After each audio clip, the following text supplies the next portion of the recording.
Et si des demandeurs d'asile africains étaient envoyés sur le front en échange des papiers pour rester en Israël?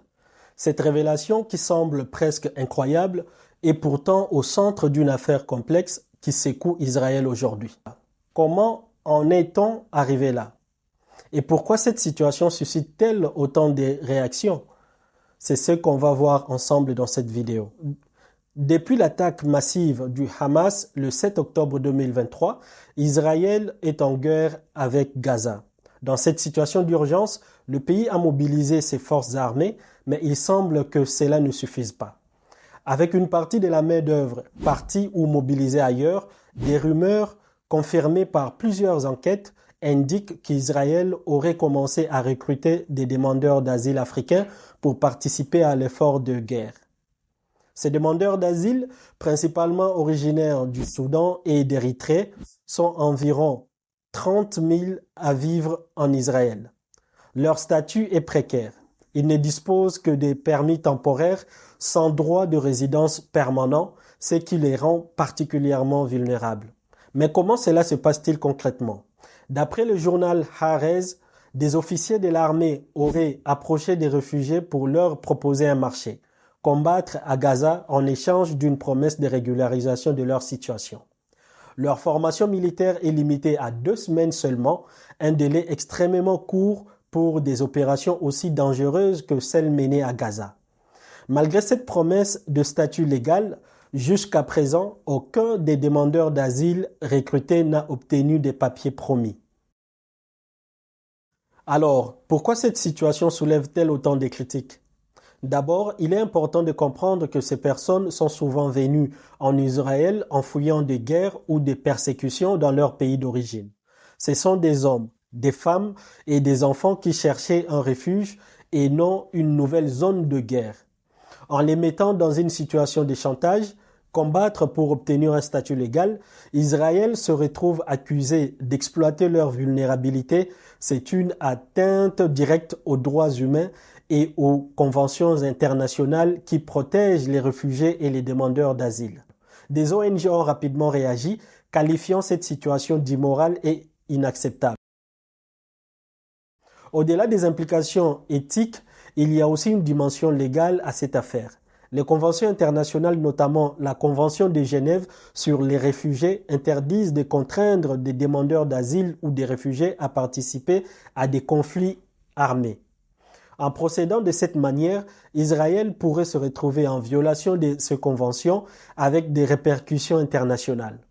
On pourrait même imaginer des sanctions diplomatiques ou des pressions accrues de la part des Nations Unies ou d'organisations de défense des droits humains. Cette affaire soulève une autre question, celle de l'intégration sociale. Les demandeurs d'asile déjà marginalisés dans la société israélienne pourraient voir leur situation empirée. Au lieu de les intégrer à la société en leur offrant des droits, ils sont utilisés pour des besoins militaires. Cela risque de renforcer leur exclusion, les transformant en mercenaires de circonstances. Cela pourrait avoir des répercussions à long terme sur la cohésion sociale en Israël, un pays déjà traversé par des fortes tensions internes sur des questions d'immigration et de sécurité. Sur les plans internationaux, cette affaire pourrait ternir l'image d'Israël. D'abord, auprès de ses alliés en Europe et aux États-Unis qui se préoccupent de plus en plus des droits humains. En plus des critiques des ONG, des sanctions économiques ou diplomatiques pourraient être envisagées. L'exploitation des demandeurs d'asile pour des opérations militaires est une ligne rouge pour de nombreux États. Il est également possible que des pays africains comme le Soudan ou l'Érythrée réagissent mal à cette situation, ce qui pourrait affecter les relations bilatérales avec Israël. Cette affaire pourrait aussi avoir des effets majeurs sur les flux migratoires. Israël, qui n'est déjà pas perçu comme un refuge accueillant pour les demandeurs d'asile, pourrait devenir un pays à éviter pour ceux qui cherchent une protection internationale. À l'inverse, cela pourrait encourager d'autres migrants à se tourner vers des pays européens ou des nations offrant des meilleures protections légales pour les réfugiés. Cela pourrait donc redistribuer les pressions migratoires dans la région. Le rôle des médias dans cette affaire est également central. En Israël, la couverture de cette question est encore limitée, mais à l'international, elle commence à prendre de l'ampleur. Si les médias israéliens commencent à donner plus d'attention à ces révélations, cela pourrait influencer l'opinion publique et mettre davantage de pression sur le gouvernement. À l'international, les médias jouent un rôle dans la mobilisation des ONG, des acteurs politiques et des citoyens. Une large couverture de cette affaire pourrait accélérer les réactions des gouvernements et des organisations internationales. Israël n'est pas le seul pays à avoir été accusé de telles pratiques. Par exemple, en Libye, des migrants ont été recrutés pour participer à des conflits locaux, souvent sous la menace. De tels cas montrent que la militarisation des réfugiés et des demandeurs d'asile n'est malheureusement pas un phénomène isolé, mais il reste largement condamné à l'échelle internationale. En Israël, la question divise également les partis politiques. Certains, principalement du côté des partis nationalistes, soutiennent ces pratiques, estimant qu'il s'agit d'une solution nécessaire pour protéger le pays en temps de guerre.